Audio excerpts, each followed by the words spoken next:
छठी के परबिया एक में तू कैला सुगना भानी रे गलतिया।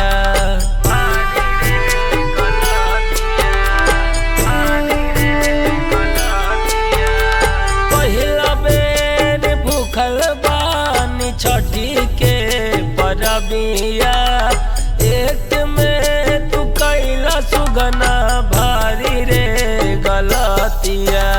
भूखल मानी छठी के बरतिया कैसे बनी हम कठोर, कैसे बनी हम कठोर। कैसे मानी सुगा के धनुखा से सुगा नैन ढार लोर, सुगा नैन ढार लोर। बोली बोली छठी मैया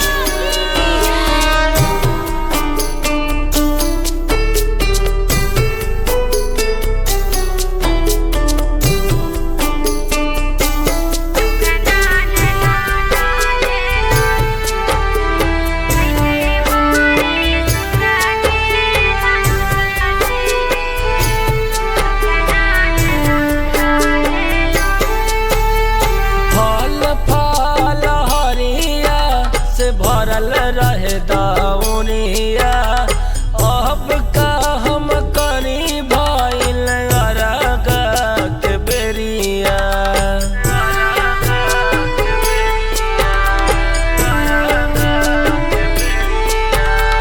फल फल हरिया से भरल रहे दाउनिया अब का हम करी भइल अरग सोलंकी गिरी करेले रजिया अपन हथवा के जोड़, अपन हथवा के जोड़। कैसे मारी सुगा के धनुखा से सुगा नैन ढार लोर, सुगा नैन ढार लोर। Recorded by Lakka Music।